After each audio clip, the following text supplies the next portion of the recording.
Donc nous sommes ici dans cette belle matinée, ouais, très matinale, fraîche et cristalline parisienne pour parler de contenu. Donc en général, quand on commence une conférence Scoopit, c'est toujours le mot contenu qui arrive très rapidement. En citant ces gens célèbres, je ne savais pas quand j'ai fait les slides qu'on aurait la chance d'avoir Olivier Mathieu. Donc j'ai pris d'autres personnes pas aussi célèbres qu'Olivier, mais un petit peu connues dans le domaine aussi. Donc les gens qui ne sont pas ici pour parler contenu, ce n'est pas la bonne salle. Pourquoi on parle contenu? Parce qu'effectivement, que ce soit dans le commerce ou dans n'importe quelle industrie, aujourd'hui, les entreprises et les marques ont cette obligation pour continuer à exister, pour faire partie de l'économie numérique, de devenir des médias. Donc de développer une stratégie de contenu. Et il y a en général 4 raisons distinctes de développer une stratégie de contenu. Si parmi vous, il y a des gens qui ne se reconnaissent pas dans ces 4-là, mais qui ont une 5e raison de faire du contenu, je suis assez intéressé d'en débattre. La première, c'est bien évidemment le trafic, puisqu'on dit que les marques et les entreprises doivent devenir des médias. Les médias, ça doit générer du trafic, le trafic étant une mesure de notoriété. La deuxième, dont Olivier a beaucoup parlé, et je suis vraiment super content qu'il ait abordé ce sujet dans le détail, c'est ce qu'on appelle l'engagement avec la communauté. Donc l'engagement au sens anglais du terme ou américain du terme, c'est de considérer que si on veut avoir une communauté d'utilisateurs, une communauté d'amour en ligne, on ne peut pas se contenter d'être réactif, on ne peut pas se contenter d'écouter, il faut aussi être porteur de parole, il faut nourrir la conversation, il faut donc s'engager, c'est-à-dire être proactif. Effectivement, il y avait un lien, merci Romain, assez astucieux et sémantique entre conversation et conversion. Je n'ai pas fait suffisamment je ne sais pas si c'est du latin ou du grec pour moi, mais à mon avis, il y a un rapport entre les deux. On ne peut pas aujourd'hui exister en ligne sans avoir un engagement et donc une capacité de nourrir une communauté. Et pour nourrir une communauté, il faut du contenu. D'ailleurs, nous, on a une communauté qu'on est en train de nourrir grâce à un hashtag astucieusement trouvé par Mounira. Je crois que c'est le seul hashtag qui fait 139 caractères, donc si vous voulez faire des tweets, c'est quand même un petit peu dur. Mais n'oubliez pas, donc merci beaucoup, on y est, là, on commence à s'engager sérieusement. La troisième raison, c'est ce qu'on appelle le leadership d'opinion. Le leadership d'opinion, c'est la qualité, là où le trafic, c'est la quantité. Le trafic va être un proxy pour votre notoriété, quand le leadership d'opinion va être un proxy pour votre réputation, donc la qualité de votre marque. Il faut du contenu pour développer et pour défendre une position de leader d'opinion en ligne. Et donc c'est la troisième raison pour laquelle on fait beaucoup de contenu. Incidemment, quand Scoopit s'est lancé, nos utilisateurs principaux au début étaient des community managers qui utilisaient Scoopit et une stratégie de contenu pour faire de l'engagement. Puis ensuite, on a eu les leaders d'opinion qui sont devenus très actifs sur Scoopit. Et maintenant, ce qui nous amène donc ici ce matin, c'est devenu un outil vraiment de business, avec du ROI derrière. Le contenu, maintenant, on essaye de le lier à des notions de dollars, à des notions d'euros, donc à des notions de clients et de génération de leads. Et donc, on a posé des questions. Ça, c'est un sondage qui a été fait par le Content Marketers Institute, CMI, pour savoir à quel point les marketeurs sont maintenant dans une utilisation du contenu avec un ROI, avec une notion de lead gen derrière. Donc vous avez vu les 4 utilisations. Je ne sais pas vous, où vous en êtes dans votre maturité de l'utilisation du contenu, dans votre stratégie de marketing, mais on a maintenant, on voit cette tendance depuis à peu près 2013, c'est passé d'un outil de community management, le contenu, à vraiment un outil de lead generation. Maintenant, on a une écrasante majorité de marketeurs qui, quand ils déploient une stratégie de contenu, le font pour générer des leads, donc pour faire du commerce. Alors, ce n'est pas la seule façon de faire du commerce en générant des leads via le contenu. Le contenu, c'est l'outil qu'on utilise pour le marketing dit inbound. Donc, il y a 2 façons, en gros, de faire du marketing. L'un, c'est d'inviter les gens chez soi. Ça s'appelle le inbound, et le cœur de l'inbound, c'est le contenu. Et l'autre, c'est de s'inviter chez les gens de façon disruptive. Ça va être de la pub, ça va être de l'emailing, ça va être du call. Petit sondage, est-ce que vous connaissez le ratio de taux de conversion entre un lead qui est venu chez nous, donc en inbound, versus un lead vers lequel on est allé? Par exemple, vous allez répondre 2 si vous pensez qu'on convertit 2 fois plus un lead qui est venu chez nous qu'un lead qu'on a contacté en call. Vous avez une petite idée de ce ratio de conversion? À votre avis, on convertit mieux en inbound ou en outbound? Inbound. Mais vous diriez quoi comme ratio? 2 fois. 2 fois, c'est un bon proxy. La réalité, qui est un petit peu violente, et que je voulais en fait écrire avec un fond jaune pour vous faire très mal aux yeux, parce que c'est le matin, on a du mal à y croire. Alors, je ne sais pas comment ils ont mesuré ça, c'est le SEO Journal, qui a trouvé en fait que c'était 756 fois, je me suis permis un petit arrondi matinal. Donc voilà, le inbound marketing, donc le contenu, c'est devenu la façon de très loin la plus héroïste de faire du commerce, d'avoir des clients. Alors c'est pas la seule et c'est pas suffisant, le outbound continue à exister parce qu'il y a une différence fondamentale, c'est que le inbound, on ne décrète pas combien de leads vont venir. On sait que les leads qui viennent en inbound se convertissent mieux, donc l'aspect héroïste est prouvé, avéré et dans un ratio monstrueux. 2 ordres de grandeur. mais on ne sait pas le scaler à l'infini, alors que le outbound, on peut toujours acheter davantage de bases, faire davantage d'emails, avoir davantage de personnes aux Philippines qui vont passer des coups de téléphone et s'inviter chez vos futurs clients. Donc il y a de la scalabilité dans l'outbound, mais il y a du ROI dans le inbound. Donc c'est très important d'avoir une stratégie basée sur les deux, et donc d'avoir une stratégie de contenu. Quand on sait ça, on se dit qu'on est obligé d'avoir une stratégie de contenu et de savoir comment le faire et de le faire correctement. Alors quels sont les critères pour définir une bonne stratégie de contenu? Le premier critère, c'est déjà de savoir que le contenu qu'on va faire en inbound, c'est pas de la propagande. C'est-à-dire, c'est pas de la pub. On va pas simplement parler de soi, il faut apprendre à parler des autres. Les autres, c'est pas forcément nos concurrents, les autres, c'est notre communauté, c'est notre audience, c'est nos visiteurs potentiels. Il faut apprendre à les éduquer, il faut apprendre à leur rendre service, à leur rendre la vie meilleure, et donc il faut les connaître, il faut connaître leurs problèmes. C'est pour ça que j'ai commencé cette slide en citant 3 personnes qui disaient que le contenu c'est bien. Si je vous avais dit que le contenu c'est bien en étant dans une boîte de contenu, vous auriez pu penser que je suis biaisé, et si d'autres personnes le disent, c'est la chose critique. Donc apprenez, quand vous faites du contenu, à ne pas que parler de vous. D'autre part, c'est qu'il faut être personnel. Donc ça, c'est la grande tendance du contenu et qui je trouve absolument passionnante. C'est quand on fait de la propagande, quand on fait de la pub, quand on envoie un spot à la télé, on ne sait pas à qui on parle, c'est absolument pas personnalisé. Maintenant, avec le contenu qu'on va mettre en ligne, il faut apprendre déjà à bien affiner ses personas. Donc ça, c'est un fondamental du marketing qui a toujours existé, mais il faut vraiment connaître, maintenant, grâce au digital, on peut connaître ses personas de façon ultra individuelle et ultra précise. Il faut connaître les comportements des gens et avoir cette tendance de passer d'une communication qui était de one to all, j'envoie la même chose à tout le monde, à une façon d'éduquer les gens de façon personnelle. Donc moi, je qualifie ça par les 3 P, cette personnelle, cette proximale, donc proche. Il faut créer cette notion d'intimité avec les gens et d'être pertinent. C'est-à-dire qu'il faut vraiment être utile dans les stratégies. Alors incidemment, ça se développe dans l'espace, mais alors ça, j'ai demandé à Georges Lucas de faire cette slide. C'est du 3D, parce que le 3D, c'est super à la mode dans les contenus. Donc vous voyez cet axe qui vient, c'est qu'il y a un autre axe ici, c'est l'axe du temps. C'est qu'aussi, quand on va parler aux gens, on va leur parler au travers de leur parcours d'utilisateur, au travers de leur parcours client. Et donc, quand on parle de lead gen en contenu, ce n'est pas juste du lead gen. Une fois qu'on a un lead, il faut le nourrir, il faut le réchauffer, il faut l'amener à maturation, il faut le transformer en client. Et ça requiert également du contenu qui n'est pas le même en fonction de toutes les phases. Et incidemment, ça percole au-delà de la notion de marketing, mais ça va aussi dans la notion donc, de vente. Le contenu, ce n'est pas simplement du marketing, c'est aussi de la vente, mais c'est aussi du customer support. Quand on a un client, il faut ensuite qu'il soit content. Il ne faut pas lâcher le contenu une fois qu'on a le client. Il faut continuer à l'amener à satisfaction, continuer son éducation, à la fois sur nos produits, mais aussi sur tout ce qui est intéressant pour lui. Et donc, il y a maintenant une espèce de percolation, les silos entre le marketing qui génère les leads, les ventes qui les transforment en clients et le customer support ou le CRM qui les traite. Non, maintenant le contenu va au travers de ces trois choses-là, jusqu'à la satisfaction. Et bien évidemment, ça dépend des business, mais on dit qu'il y a un rapport entre 5 à 20, selon les business, entre le prix d'acquisition d'un client et le prix de garder un client content. Donc un client, c'est un client content futur, donc c'est un lead, et donc ça concerne la stratégie de contenu. Donc quand on sait comment faire du bon contenu, cet équilibre 80-20 entre parler des autres et parler de soi, et aussi traiter les clients de façon personnelle, individuelle, tout au travers de leur parcours, on peut se poser la question de quel type de format, quel type de contenu est intéressant. Donc il y a bien évidemment des contenus textuels et des contenus visuels, et il y a aussi des contenus courts et des contenus longs. Donc nous, on s'est prêté à un petit exercice.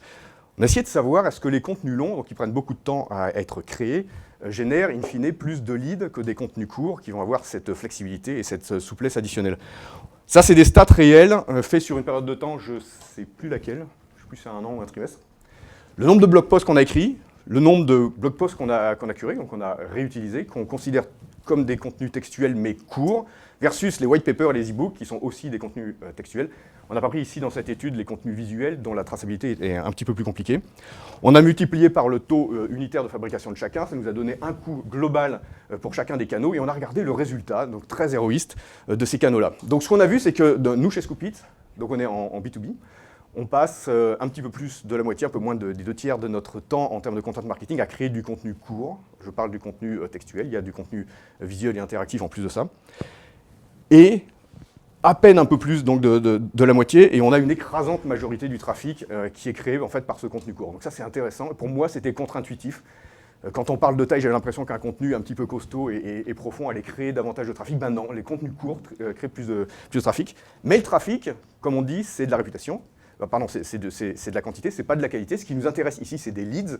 Donc on a continué l'étude jusqu'à savoir quelle est la portion de ce trafic qui est transformée en leads, mais pas que en leads qualifiés, c'est-à-dire qu'ils viennent au moins, en ce qui nous concerne, en démo. Parce que les leads, encore, c'est un concept. Des fois, on appelle leads un simple contact qui va visiter une fois notre page. D'autres fois, les leads, c'est quelqu'un qui se commet à passer une démo ou à passer du temps avec nous. Donc nous, c'est ça qui nous intéresse, c'est les leads qualifiés. Et là, de façon très intéressante, c'est qu'on a trouvé, pour un coût fixe, qu'on générait 3 fois plus de leads qualifiés avec du contenu court qu'avec du contenu long. Pour moi, ça, c'était une révélation, c'est des contre-intuitifs, c'est des choses qui sont intéressantes et c'est basé sur des volumes assez conséquents, donc je pense que statistiquement, ça a du sens. Tentative d'analyse de cet avantage du contenu court par rapport au contenu long en termes d'efficacité de génération de leads qualifiés. Ce qu'on trouve, c'est que le contenu long est indispensable, on ne peut pas s'en passer, pour établir son autorité, se poser de façon pérenne, de façon evergreen, des choses qui sont référençables et qui expliquent qui on est et qui solidifient notre réputation. Mais ça ne suffit pas pour l'engagement. Pour l'engagement, il faut en fait être capable de partager et de consommer de façon très fréquente, très flexible, très souple des contenus. Et les contenus longs, ils ne sont pas consommés de façon facile et ils sont encore moins partagés. Et incidemment, ils doivent avoir un impact SEO aussi, puisque un blog post et un e-book, ça n'a pas le même impact SEO. Et donc, il faut avoir ce mix entre le contenu qui parle de nous et des autres. Il faut aussi avoir ce mix entre les contenus courts et les contenus longs pour avoir une efficacité. Les rendements ne seront peut-être pas les mêmes pour tous les business, mais là, les stats sont impressionnantes. Donc, il faut un mix de parler de nous et parler des autres. Il faut un mix de court et de long. Bien évidemment, il faut adresser ces 3 P de personnalisation, de proximité et de pertinence. Et comme on a vu, il fallait que ça percole dans le temps. Donc moi, je rajoute un 4e P, c'est la patience. En fait, une stratégie de contenu, c'est efficace sur du long terme.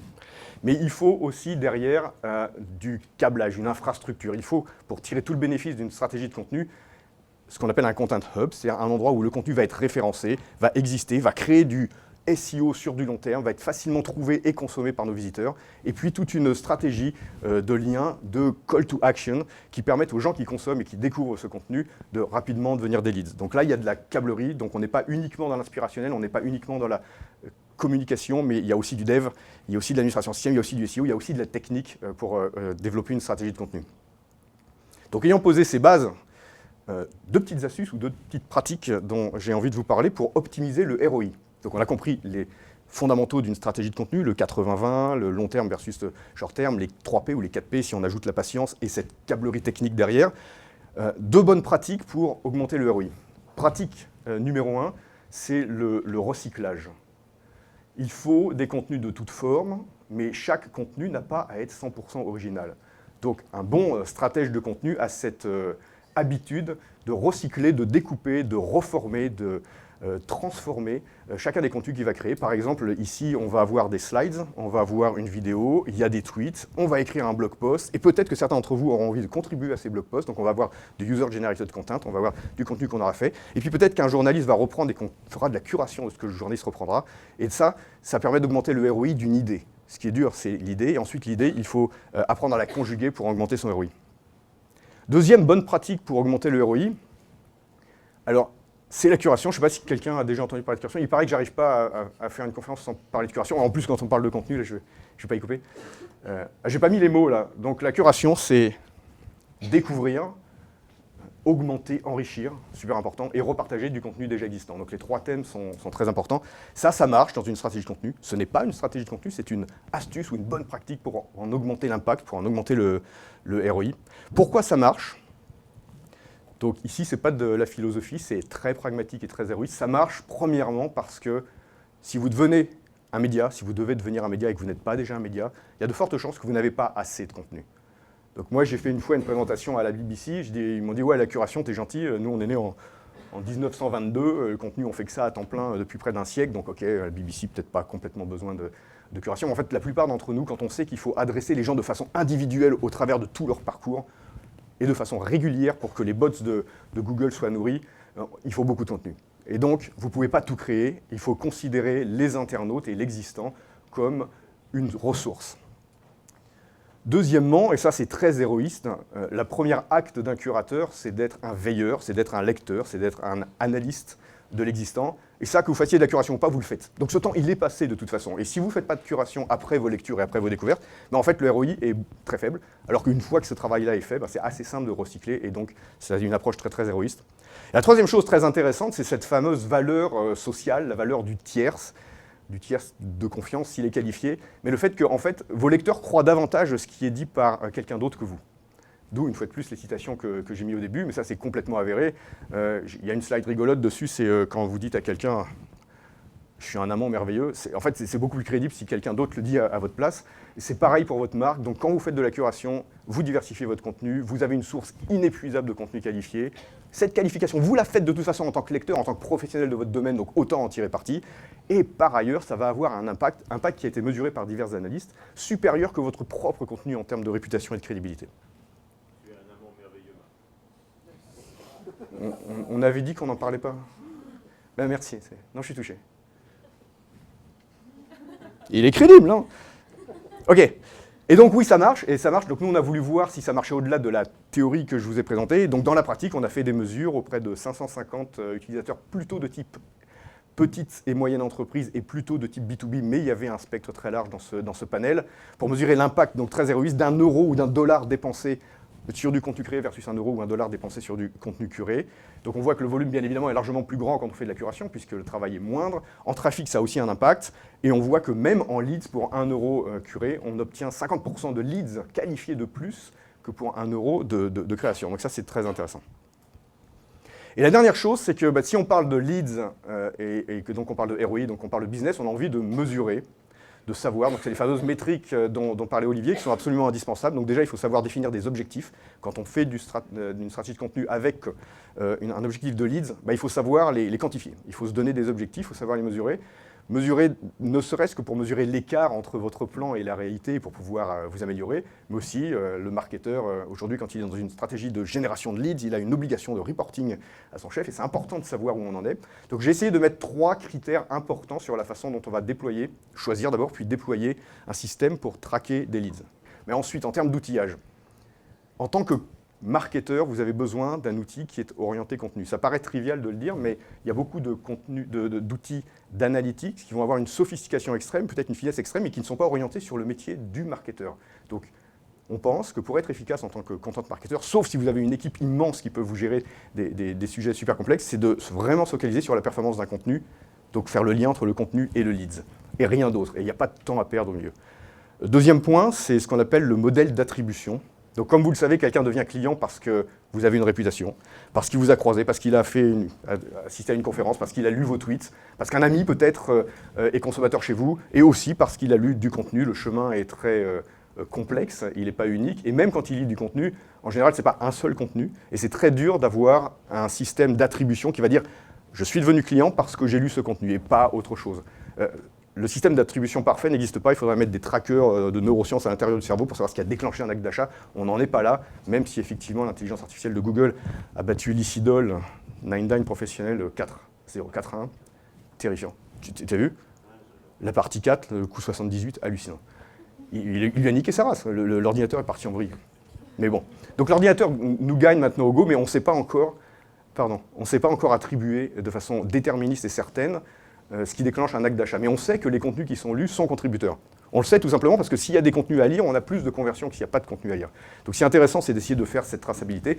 Il existe 2 modèles simples. Un modèle simple qui est de dire je vais considérer que le premier contenu que j'ai lu en venant chez vous a été le déclencheur de ma décision. Et l'autre modèle que nous, on préfère à Scoop It, c'est de dire on va tracer tous les contenus qui ont été lus entre la première visite d'un lead et son acte d'achat, et on va donner une attribution à chacun des contenus qui ont été sur ce chemin. C'est très difficile de savoir si l'un a été responsable à 23% et l'autre à 72% du résultat, mais on pense que c'est l'addition des lectures multiples qui déclenche ensuite l'acte d'achat. Troisième point important quand on fait des analytics et qu'on est un content marketer, c'est qu'on a envie pas simplement de récupérer des nombres, mais de récupérer des contacts. C'est-à-dire qu'il faut des outils d'analytique qui vont vous dire tel contenu a généré tel leads, et by the way, voilà les leads qui ont été générés pour qu'on puisse en faire quelque chose. Donc ce n'est pas uniquement de la mesure, c'est de la mesure avec possibilité d'action derrière. J'ai rajouté entre parenthèses un 4e critère qui me paraît intéressant, mais là ça dépend à qui on parle, c'est le prix. Il existe des outils gratuits, par exemple Google Analytics, ultra powerful, ultra performant, ultra complexe et pas du tout orienté marketeur, mais si vous êtes super bon et que vous y passez beaucoup de temps, vous pouvez en faire un bon outil. Et il existe des outils qui sont faits pour les marketeurs, mais qui coûtent beaucoup plus cher, et la complexité ça rentre dans le coût, donc il n'y a pas que le prix des licences, mais il y a le coût. Donc il y a, en général, puisqu'on parle leads, on parle ROI, quand on parle ROI, on va parler coût, donc il y a un paramètre économique à considérer dans les outils d'analytics, mais oublions ça, puisque je l'ai mis entre parenthèses, ce qui est super important, c'est de se focaliser sur son objectif. On fait du contenu pour faire des leads, il faut savoir les mesurer, il faut savoir les attribuer, sinon on ne peut pas progresser dans le déploiement de sa stratégie. Et puis, bien évidemment, quand on a des leads, il faut pouvoir les contacter ensuite.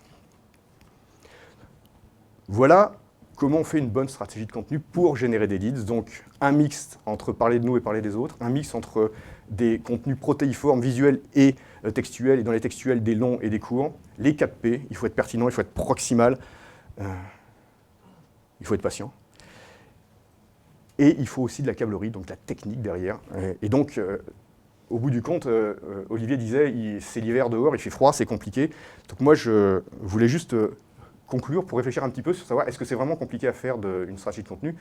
Moi, ce qui m'apparaît très intéressant dans ce métier-là, et ça rentre de plus en plus dans l'économie digitale, c'est qu'on ne peut pas faire une bonne stratégie de contenu si on ne mixe pas deux cerveaux, le gauche et le droit. Pour faire une stratégie de contenu, je ne suggère pas que la femme ait un cerveau et le robot un autre. Ici, ce qui est intéressant, c'est la dialectique entre, on va dire, le côté humain du métier.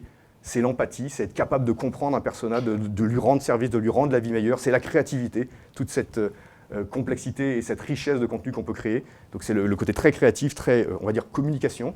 Mais derrière, il y a aussi un métier très ingénieur, très technique, très technologique, à la fois pour tout le câblage d'un système du Content Hub et des CTS, etc., mais aussi tout le côté analytique. Il faut savoir utiliser les données pour améliorer son ciblage, pour améliorer sa stratégie.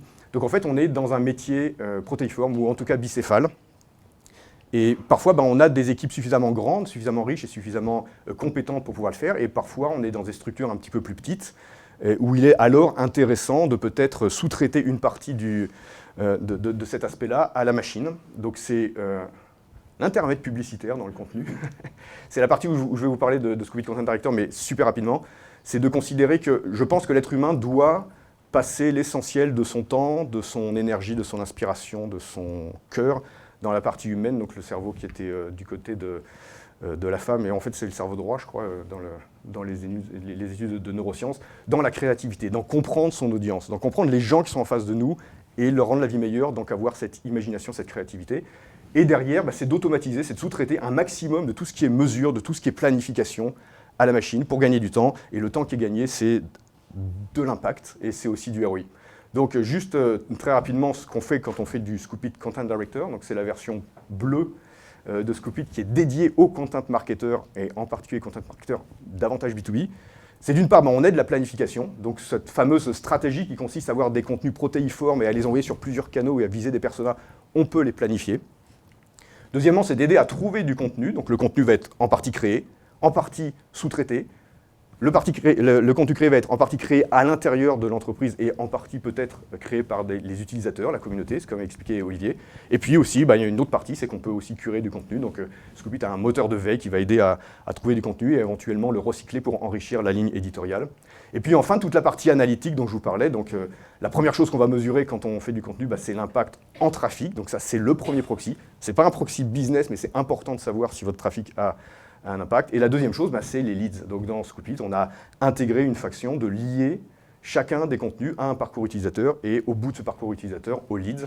Et donc on peut ici analyser pour chacun des contenus tout simplement le nombre de vues, donc l'impact premier. Ensuite, le nombre de partages, qu'on appelle l'amplification. Est-ce que ce contenu a été aimé? Et s'il a été aimé, probablement il a été partagé.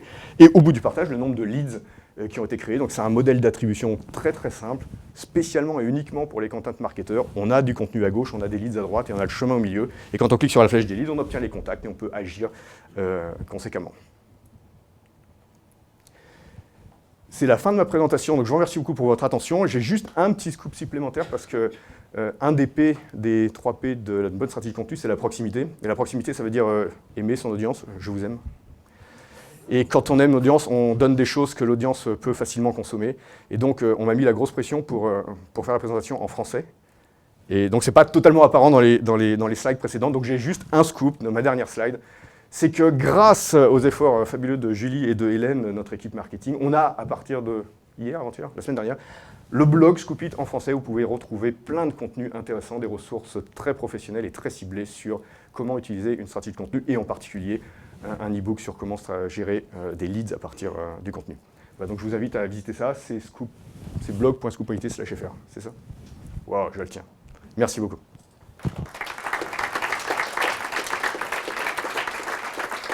Merci Marc. Merci dans un premier temps pour ton intervention de qualité et d'avoir tenu le timing. Ça, c'est pas mal. Voilà. Ça, c'est pas mal. On prend quelques petites questions dans le public. Allez-y, lancez-vous. Pas tous en même temps. Merci. Non, Vraiment? c'est- C'est si clair que ça? Ça, c'est la partie engagement avec la communauté. Pas de questions? Oui, je voulais revenir sur les leads à la fin. Dans le Content Director, donc on a des leads. Et sur les leads, on obtient des emails. On obtient quoi concrètement? Voilà, concrètement, on obtient des emails. Des emails. Et on a aussi un niveau d'intégration dont je ne peux pas vous parler techniquement suffisamment parce que je préfère parler que de ce que je comprends bien, mais on a un niveau d'intégration avec d'autres systèmes de type Mailchimp, Marketo, HubSpot, pour pouvoir ensuite faire du nurturing, ensuite faire des campagnes d'email. Donc la chaîne est intégrée.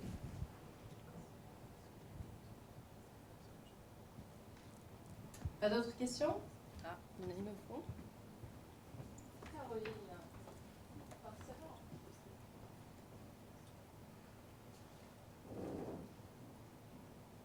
Bonjour.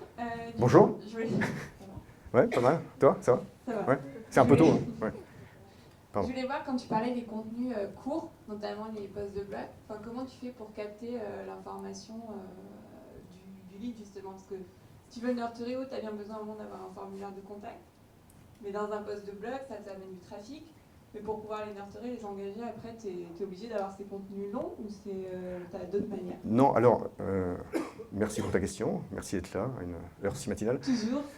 Donc sur le blog, bien évidemment, quand on fait du contenu long, un white paper ou un e-book, on va le diffuser via les canaux habituels. Donc une fois de plus, pour revenir sur un petit aparté, les médias sociaux, c'est une façon de s'engager, mais c'est aussi une façon d'amplifier les contenus, donc de le distribuer.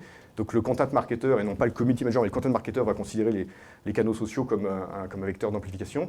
Donc quand on fait un contenu long, on va l'amplifier, on va le partager sur les médias sociaux, et le lien va amener à une landing page. Et effectivement, là, c'est absolument direct, l'attribution. Tu as cliqué sur le lien, tu arrives sur une landing page. Si le contenu t'intéresse, et en général, c'est un contenu fabuleux et gratuit, donc ça intéresse les gens, ils vont mettre leur contact et on obtient un lead et l'attribution est très très simple.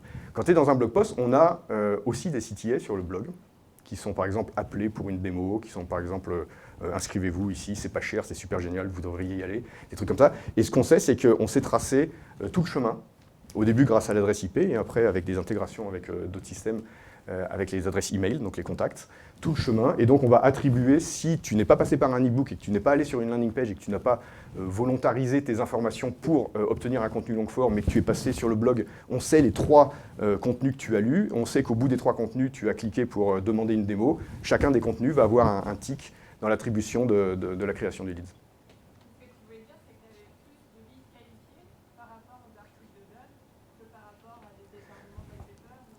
Voilà, c'est que pour 1 heure investie en création de contenu, pour créer un e-book, il faut tant de paquets de dizaines d'heures, de centaines d'heures, et on obtient beaucoup de leads, mais la vaste majorité n'est pas qualifiée, parce qu'en fait, la vaste majorité, c'est pas inutile pour autant, ça crée de la réputation, ça crée de la brand awareness, c'est absolument intéressant. Mais la grande majorité, ils voient un e-book qui est super passionnant, super pro, on a placé plein d'heures dedans, c'est gratuit, je vais mettre mon adresse email pour le récupérer. C'est pas pour autant que je suis immédiatement sur un chemin de consommation du produit.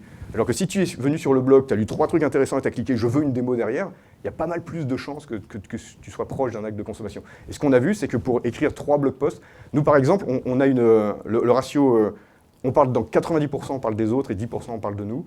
Et on a un ratio, c'est à peu près 50-50 entre curé et créé. Donc on a un coût unitaire pour créer un blog post, on sait ce que ça coûte, et on sait combien de gens en moyenne vont lire de blog post avant de cliquer sur le bouton, et on sait que quand ils cliquent sur le bouton, ils sont très qualifiés.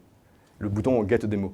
Voilà. Et à l'inverse, on a un autre investissement à faire pour créer un e-book qui est beaucoup plus substantiel. On va créer plein de leads, nos e-books sont super successful, mais après, la plupart de ces leads, c'est des gens, ok, ils nous connaissent, c'est intéressant, on leur a rendu la vue meilleure. Peut-être que demain ou après-demain, ça va devenir un lead, mais ils ne sont pas immédiatement dans un acte d'achat, forcément. Et donc, les leads sont moins qualifiés pour 1 heure passée. Les deux sont absolument nécessaires et complémentaires, mais ce n'est pas du tout les mêmes canaux de conversion. J'ai une dernière question sur le call to action utilisé dans ton post de blog. Est-ce que c'est des bannière à la fin, ou c'est quelque chose que tu intègres dans le texte directement dans le post de blog ou... Parce que moi j'ai remarqué qu'on a les bannières à la fin des posts et ça convertit pas du tout. Non, bah, on a dans les blog posts et puis on a aussi dans le blog lui-même des cases qui sont vous voulez en savoir plus, cliquez là, qui sont là tout le temps, quoi. Donc il y a à la fois le CTA dans le contenu. Tous les contenus, tous, doivent avoir un CTA. Voilà, première chose. Et le Content Hub lui-même doit avoir ses propres CTA aussi. Donc nous, on a les deux. Je ne sais pas te dire lesquels marchent le mieux. Je vais me renseigner, parce que je devine ta question après. Il y a une question là. Alors, j'ai deux questions. La première question, c'est de savoir, c'est une question un peu chelou, mais bon, je la pose. Tu vas avoir une réponse grave chelou, quoi. Ok. Désolé pour ma voix. Voilà, donc la première question, c'est de savoir, est-ce que le contenu, voilà, bon, ça dépend de quel type d'entreprise on veut créer, et tout le monde ne peut pas devenir une billion compagnie. Bon, idéalement, si on est un small giant français, bon voilà, on va faire du contenu en français, mais peut-être une entreprise qui décide de devenir une billion compagnie, entre le contenu en français et le contenu en anglais, quel est le contenu qui convertit plus? C'est la première question. Et la deuxième question, c'est de savoir, oui, c'est bien de produire du contenu, mais est-ce que derrière, je t'apprends rien, mais derrière, il n'y a pas un peu de user story? Parce que si on fait du contenu que derrière, il n'y a pas une user story qui va finalement amener le lead de lire le contenu et aller vers une chute qui est le call to action, voilà, on produit du contenu sans la conversion, mais s'il y a une user story, est-ce que ça existe et comment le faire en fait? Donc là, c'est les deux questions. D'accord, alors merci beaucoup. Sur la première, très honnêtement, je ne sais pas. Ce que je sais de façon certaine, c'est que sur certains types de business, comme par exemple les business SaaS B2B, qui incidemment est le modèle de Scoopit, les US sont plus mûrs que les Français. C'est-à-dire que les entreprises aux US ont déjà accepté que l'Internet n'est pas gratuit, qu'il existe des services B2B et qu'on peut mettre sa carte de crédit en ligne. Donc on a, nous, un taux de conversion meilleur aux US qu'en France. Je ne sais pas si c'est une question linguistique. Et par ailleurs, je ne peux parler que pour mon type de business. Peut-être qu'en France, il y a des choses qui convertissent mieux, mais nous, on a décidé d'aller aux US parce que le marché était plus mûr, pas parce qu'il est plus grand. La France est largement suffisamment grand pour Scoopit, mais bon, on aime bien que les US soient grands aussi. Mais on est allé aux US parce que le degré de maturité sur notre type de business marche mieux. Et donc, on a décidé de faire du contenu en anglais, et ce contenu, effectivement, convertit mieux qu'en France. Mais je ne sais pas l'impact linguistique versus la maturité d'un produit et de son marché. Sur le deuxième aspect, tu as totalement, complètement, 100%, absolument, définitivement raison. Il faut faire du storytelling. Et quand je disais qu'il y a cette dissolution des silos temporels entre les gens qui vont générer du leads, comme par exemple faire de la pub, et puis après des gens qui vont prendre le téléphone et essayer de convertir, et puis après les gens qui vont faire le CRM pour tenter de maintenir les gens, les clients à bord, ces silos-là n'existent plus. Ou en tout cas, ils sont très largement flexible et souple et troué. Et donc, il faut raconter une histoire tout au long. Donc, la cohérence de ta ligne éditoriale, c'est ça. Il faut que ta ligne éditoriale raconte une histoire par rapport aux besoins de tes utilisateurs pour que ça devienne des clients et après pour que ça devienne des clients heureux. Donc, le storytelling, c'est la base de tout. Ce que je rajoute, c'est que le storytelling, c'est fait comme un puzzle. C'est des petites pièces. Tu ne racontes pas juste une histoire et toujours la même histoire dans un contenu, mais il faut mettre des petites patchs et un petit peu du pointillisme. Et c'est pour ça qu'il faut avoir des contenus protéiformes, très diversifiés, à la fois dans la forme et dans le fond, mais il doit être cohérent avec l'histoire que tu veux raconter. Nous, on fait du content marketing sur le content marketing, c'est un petit peu méta comme histoire, mais l'histoire qu'on raconte depuis tout le temps, c'est que le contenu, c'est bien parce que c'est éducatif. Nous, c'est un point important. La pub, c'est complètement nécessaire. Je ne vais pas critiquer les gens qui font de la pub, c'est bien, on ne peut pas vivre dans le commerce si on ne fait pas de pub. Mais ça m'intéresse moins parce que la pub, c'est de rentrer chez les gens, tu frappes à la porte et tu bastonnes une espèce de propagande. Nous, ce qu'on a comme ligne éditoriale depuis le début, c'est que le contenu, c'est éducatif. D'ailleurs, on a plein d'utilisateurs qui ne sont pas dans une logique business, mais qui sont des éducateurs. Parce que partager le contenu des autres, même quand tu fais de la curation, philosophiquement, c'est bien. Si quelqu'un a écrit quelque chose, c'est probablement parce qu'il veut être lu. Si tu l'enrichis de ta perspective et que tu le rends à quelqu'un d'autre pour rendre la vie de ce quelqu'un d'autre meilleure, tu as fait du bien sur toute la chaîne. La personne qui a écrit a davantage de lectorat et la personne qui a lu s'est enrichie. Donc nous, on a cette ligne éditoriale, on est très héroïste, on est très business, on est là pour faire des leads et pour faire du business, mais avec une philosophie derrière qui est notre ligne éditoriale et donc la user story qu'on raconte. C'est que le contenu, c'est de la connaissance et que la connaissance, c'est une belle chose.